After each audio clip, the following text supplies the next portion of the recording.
Ciao a tutti ed eccoci di nuovo qui su Learnamo per un nuovo interessante video. Oggi infatti ho deciso di parlarvi di quelle che secondo me sono le 7 canzoni italiane più belle di sempre.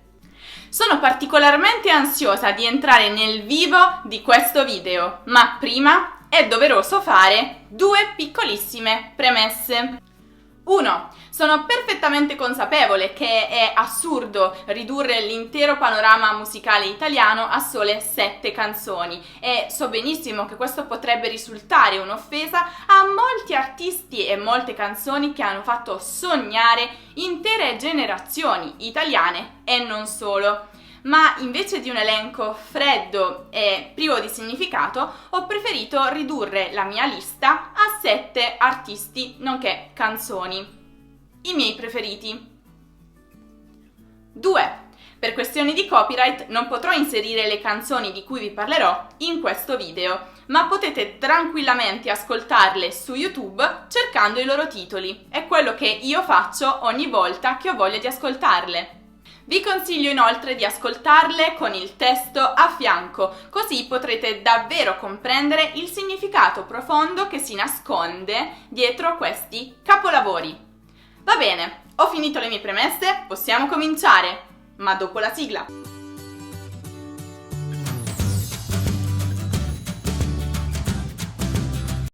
La prima canzone che sento di dover menzionare tra le 7 più belle è di Adriano Celentano, famoso cantante italiano, autore di decine e decine di meravigliose canzoni, tra le quali c'è Storia d'amore. Come ci suggerisce il titolo, questa canzone racconta di una complessa storia d'amore tra un uomo e una donna. In maniera magistrale, Celentano riesce a catapultarci nella loro psicologia, nonché nelle vicende di questi due innamorati che per una serie di ragioni non riescono a vivere in armonia la loro relazione amorosa. Potrei stare qui ore e ore a parlare di questo pezzo musicale, ma non voglio farlo perché non voglio rovinarvi l'ascolto. Quindi vi consiglio di ascoltarla, poi mi farete sapere. Ma sappiate che crea dipendenza. Una volta che l'ascoltate, non riuscite più a smettere di ascoltarla.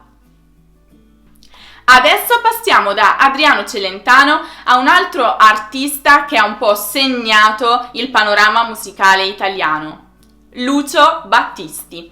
Tra le sue tante canzoni meravigliose ho scelto La canzone del sole. Questo pezzo risale ai primi anni 70 del Novecento e racconta attraverso gli occhi del suo amante l'evoluzione fisica e psicologica di una donna, dalla sua innocenza alla sua maturità. Vi assicuro, ogni verso di questa canzone è capace di dipingere quadri mentali che vi permetteranno di vivere davvero ogni momento e ogni situazione descritti da questa canzone. Ancora una volta vi consiglio di ascoltarla con il testo accanto affinché possiate davvero cogliere ogni parola, ogni suono, ogni significato. È pura magia per le orecchie. Provare per credere. La prossima canzone che ho selezionato per voi è probabilmente la più bella canzone d'amore che sia mai stata scritta e si intitola La cura. Dunque, è un po' difficile spiegare a parole il significato di questa canzone, ma volendo semplificare un po', si tratta di una dedica d'amore molto profonda fatta per una persona speciale. Siete avvertiti però, quando ascolterete questa canzone sarete sicuramente avvolti da un vortice di emozioni e probabilmente vi commuoverete anche, non sto scherzando, provate. Aia, questa molletta sul mio dito fa malissimo, ma posso toglierla soltanto se lasciate un mi piace a questo video e se vi iscrivete al canale, anche cliccando sulla campanellina per ricevere le notifiche. Vi prego, fa malissimo!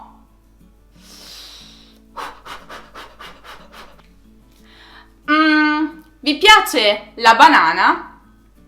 E i lamponi? Bene, se vi piacciono questi due tipi di frutti, dovete assolutamente ascoltare la prossima canzone che ho selezionato per voi. Banane e lampone di Gianni Morandi. Questo brano ha sicuramente un testo e una melodia più allegri e spensierati rispetto alle canzoni che...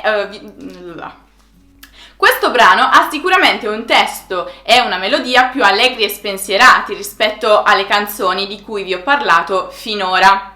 Risale al 1992 ed è una canzone davvero perfetta, particolarmente adatta alla stagione estiva, come potrete notare se darete un'occhiata al suo video ufficiale qui su YouTube. Chiaramente mi permetto di ricordare che Banane e Lampone è soltanto uno dei grandi capolavori cantati da Gianni Morandi, tra i quali abbiamo anche Bella Signora, Uno su Mille, Fatti mandare dalla mamma, eccetera, eccetera. Perfetto, arrivati a questo punto vorrei parlarvi della mia canzone preferita tra queste 7, Il cielo in una stanza. Questa canzone è ovviamente una canzone d'amore e si può trovare in almeno 3 versioni. Quella cantata da Gino Paoli, anche autore del testo del brano, quella cantata da Mina e quella cantata da Franco Battiato.